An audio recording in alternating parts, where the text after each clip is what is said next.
Welcome sa atin pong Bread Talk, kung saan atin pong pinag-aaralan ang salita po ng Diyos, maging ang buhay ng atin pong Panginoong Jesus. Well, para po sa mensahe na pinagkalob sa atin ng Panginoon ngayong pong umaga, ito po ay nasa Matthew chapter 14, verses 14 to 16. Ito po ang sabi ng mga talata. And Jesus went forth and saw a great multitude, and was moved with compassion toward them, and he healed their sick. And when it was evening, his disciples came to him, saying, This is a desert place, and the time is now past. Send the multitude away, that they may go into the villages and buy themselves victuals. But Jesus said unto them, They need not depart. Give ye them to eat. Well, the title of our topic for this morning is The Great Compassion of Jesus for the People. Ito po ang naramdaman ng Panginoon nung makita niya yung mga tao. Well, actually, kaya po ang Panginoon pumunta dito para maghanap ng tahimik na lugar, magsarili, at alam nyo ho, para bang gusto niyang, namnamin, yung pangyayari nito pong chapter 14. Kasi ito po talaga ang context nito, mga kapatid. Sabi ng verse number 10, sa chapter 14, and he sent and beheaded John in the prison. So kaya ang Panginoon gustong magsarili. At gusto po muna ng tahimik at solong lugar kasi nga siya po nalungkot dito po sa nangyari kay John. Siya po ay pinugutan ng ulo at kung babasahin niyo itong chapter 14, nung malaman ni Herod na ang Panginoon gumagawa ng himala, inisip nga ni Herod na ito po si John the Baptist na nag-resurrect. Kumbaga parang ang intindi niya, si John the Baptist, si Jesus Christ, nung pinapatay niya, nag-resurrect. Kaya nga natakot siya, mga kapatid. But again, sabi ko nga po, kaya ang Panginoon pumunta sa lugar na ito para magsarili, magmuni-muni, at maramdaman niya yung lungkot at kumbaga lumbay doon sa pagkawala ni John. Kaya nga mga kapatid, pero ang nangyari, baliktad. Imbis na magsarili siya, pagdating niya doon sa lugar, yung mga tao, ang dami-dami, sumunod po sa kanya. Sabi ho ng Bible, great multitude. Sa context po ito po 5,000 mga kapatid. Sa ibang sitas ho ng Biblia, sa ibang sulat dito po sa Gospel books. So titignan po ninyo mga kapatid, ang sabi ng Bible, ang Panginoon ay nagkaroon ng ganito pong damdamin. Siya po'y nakilos.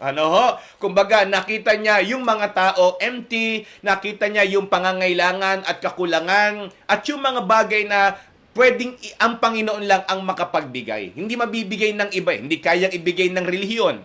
Hindi kayang ibigay ng entertainment. Hindi kayang ibigay ng, ng mundo. Tanging ang Panginoon lang ang pwedeng tumugon at magbigay kasapatan sa pangangailangan nitong taong ito. Kasi naniniwala po ako mga kapatid, ang tao kahit gumaling sa kanyang karamdaman, ang tao kahit kumain araw-araw, ang katotohanan pa rin, ang tao po mamamatay.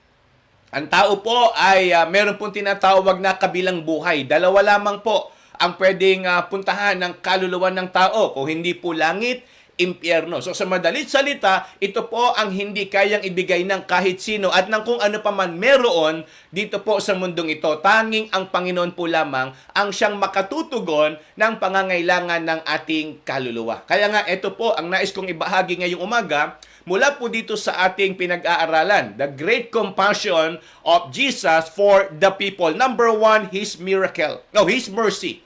Yung kanyang habag.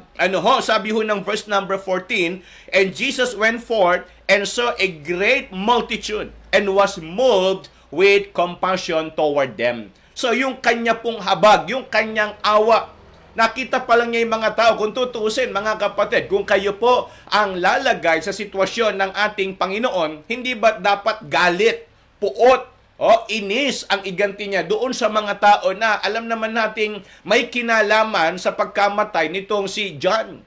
At alam din natin na itong mga taong ito ay kasama doon sa mga nagkikriticize, sa mga, pumupuna sa ginagawa ng atin pong Panginoong Hesus. Hindi ho nila pinupuri ang Panginoon. So, ang hinahanap lang nila yung mapapakinabangan sa ating Panginoon. Pero ganun pa man, ang Panginoon po ay nahabag pa rin sa kanila. Ang Panginoon po ay nagpakita pa rin po ng damdamin niya na naaawa siya doon sa mga tao sapagkat ang daming mga demands pero walang makatugon. Hindi kaya ng singer, hindi kaya ng church, hindi kaya ng religion, hindi kaya ng politician, hindi kaya ng pamilya na ibigay yung kanilang totoong kailangan. Dahil ang sabi ko nga ho kanina, ang Panginoon lang ang makatutugon nito. Kaya ang pinakita rito ng Panginoon, yung kanyang habag, yung kanyang awa. Yun ho ang sabi nung verse number 14. And secondly is, nakita ko po his miracle. Sabi ho ng verse number 14, on the later part, he healed their sick. Pinagaling ng Panginoon yung mga may sakit.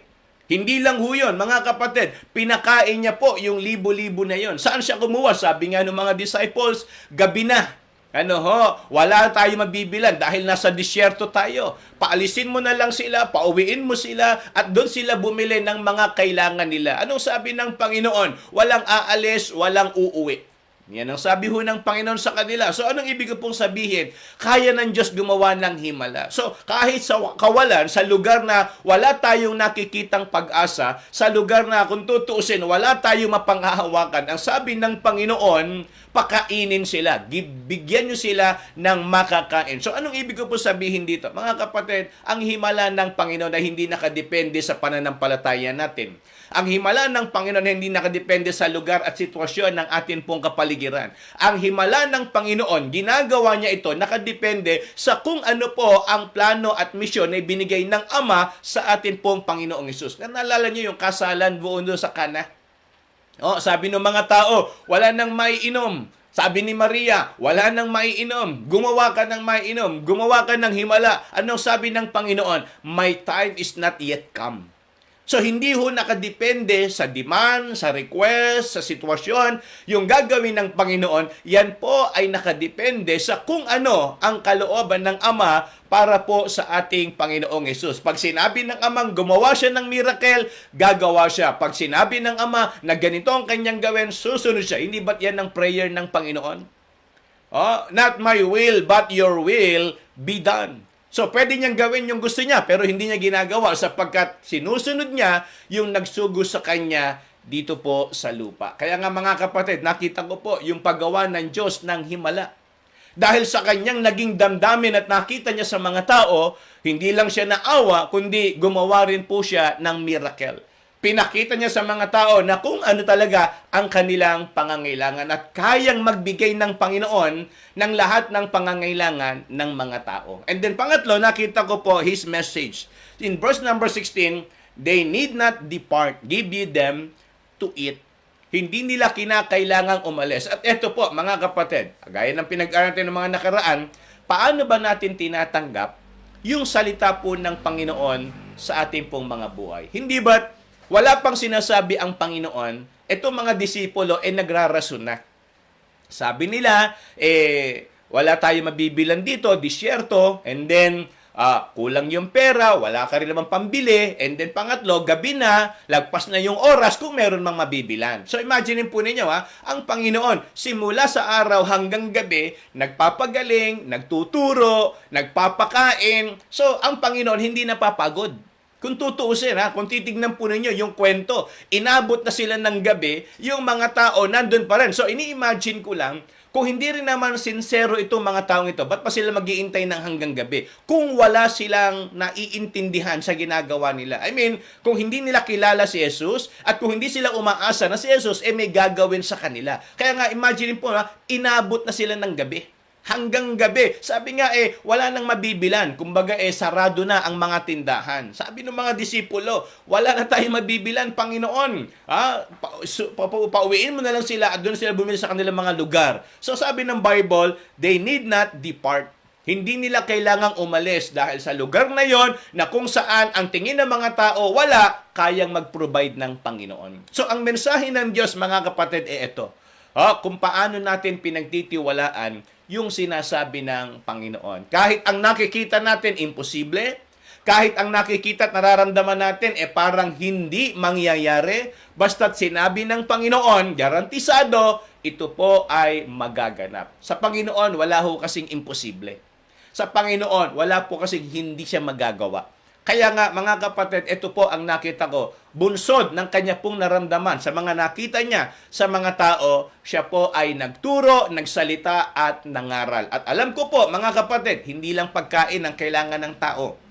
Hindi lang po kagalingan sa sakit ang kailangan ng tao. Kailangan din ho natin ng salita po ng Panginoon. Sabi nga ng Biblia, man shall not live by bread alone. So mahalaga ang salita ng Panginoon sa atin pong mga buhay. At para po sa ating paglulundo, sabi ho ng verse number 20 in Matthew chapter 14, and they did all eat and were filled, and they took up of the fragments that remained 12 baskets full. So imagine po ninyo mga kapatid, hindi lang sila nabusog, may take out pa.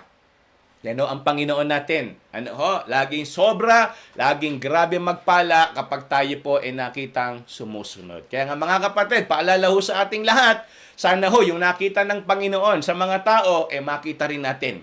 Kung paanong siya'y naawa at nanlumo nung nakita niya yung mga tao na napakarami na pupunta pa rin sa impyerno. Na wala pa rin pong Kristo at hindi pa rin nila alam yung talagang totoong kaligtasan. Kaya nga sana sa umagang ito, tunay po na tayo ay napagpala at nabusog ng salita po ng Panginoon. Samantala, ito po ang ating trivia. Nasaang lugar sila nung ang Panginoon ay nagpakain ng libo-libo? Nasaang lugar sila nung ang Panginoon ay gumawa ng himala? Yan po ang ating trivia for this morning. Malinaw po yan mga kapatid. Pinag-aralan natin yan ngayong umagang ito. At ito naman po ang ating trivia sa nakaraan. Kahapon, anong ang apat na klase ng lupa ang atin pong tinalakay? Ayan. So, ito po ang tamang sagot. Nasa tabing daan o wayside, o yung stony, mabato, and then yung thorny, madawag, at yung good ground. Yan po ang tamang sagot sa atin pong trivia yesterday. At ito po ang mga sumagot ng tama. Pakinggan po ninyo. Number 1, si Ninang Kiten. Congratulations, Nang Kiten. And then number 2, si Sister Gypsy, and then ang number 3 ay si Sister Mati. Ayan, nako, congratulations sa inyong tatlo. Kayo ang pinakamabilis na sumagot ng tama kahapon. Kaya congratulations kay Ninang Kiten, kay Sister Gypsy, at maging kay Sister Mati. Ayan, palakpakan ho natin sila. Sila ang sumagot ng tama kahapon. Napakabilis nilang tatlo. And then ang pang-apat po natin ay si Ate LV Bautista. Ang pang-5, si Ninang Ana Lacuna. And then, ang pang-6, si Ate Milet De Lara. At ang pang-7 po natin ay si Sister Jen Bakul po. Ang pang-8, si Ninang Alice na Launan. At pang-9 ay si Sena Bonacua. Ayan, si Ate Sena from East Bagong Barrio. At ang pang-10 natin ay si Ate Rose. Ayan, sila po ang top 10. Congratulations! Palakpakan mo natin sila. At meron po mga sumagot ng tama. Pang-11 ay si Brother Gab. Ayan, humabol pa si Brother Gab. Nakakuha pa ng tamang sagot. At gusto lang nating batiin ng happy birthday ngayon. Birthday ni Gracel. 18th birthday. Ayan, dibo ni Gracel ngayon. Happy birthday, Gracel. At sana talagang patuloy kang makapaglingkod sa Panginoon. Bigyan kanya ng kalakasan, karunungan, at patuloy ka pang pagpalain. Maraming salamat sa buhay mo, Sister Gracel. At sana talagang patuloy ka maging encouragement sa mga kabataan natin. Salamat at happy birthday. At gusto lang nating batiin. Kasama natin this morning, Sister Grace Manlisis. Ayan. Good morning sa inyong mag-asawa. Ayan, kay Sister Grace at maging kay Wilson. Ayan, maraming salamat sa pag-join. And paalala lang po, mga kapatid, bukas ay gray ang atin pong color. Paalala ko lang po, naka-touch of gray or gray hanggat maaari. Yung ating color for this Sunday, for this coming Sunday. Kaya wag ho kayong makalimot. Maganda ho kasing tignan pag pare-pareso yung ating kulay, yung ating mga suot na damit. And paalala rin po, ito yung mga dapat nating ipag-pray. Si Kapleo Kagawan, si Nanay Olivia Tahunan, and then si Kuya Ray Cortez, si Nanay Bilen, yung mother ko po, kami, ang Victoriano family, at maging si Preacher Chris. Ayan, yung patuloy na kalakasan at kagalingan para sa kanya. Huwag niyo makalimutan, bukas, Sunday po, magkita-kita po tayo sa church. Mga kapatid, salamat po sa lahat na nag-join ngayong pong umaga. Ingat po tayo palagi, and good morning to everyone.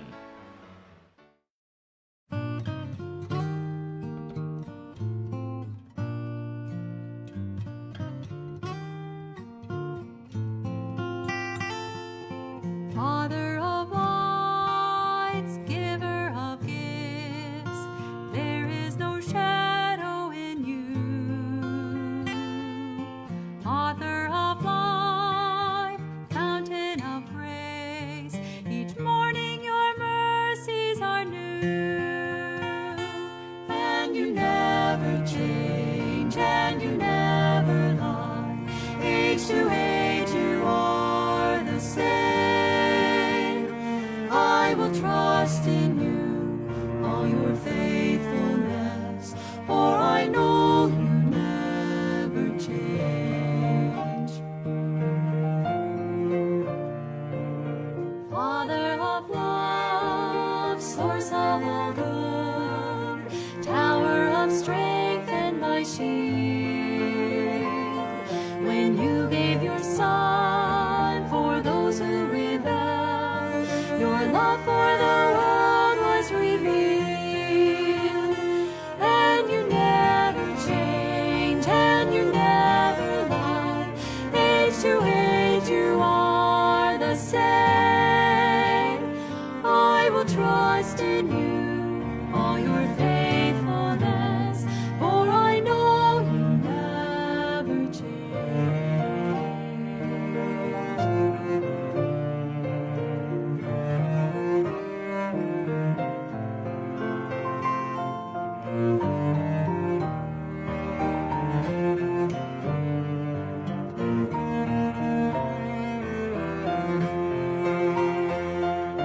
Father of peace, help all the weak, though mountains fall into the sea, though tempests may rage.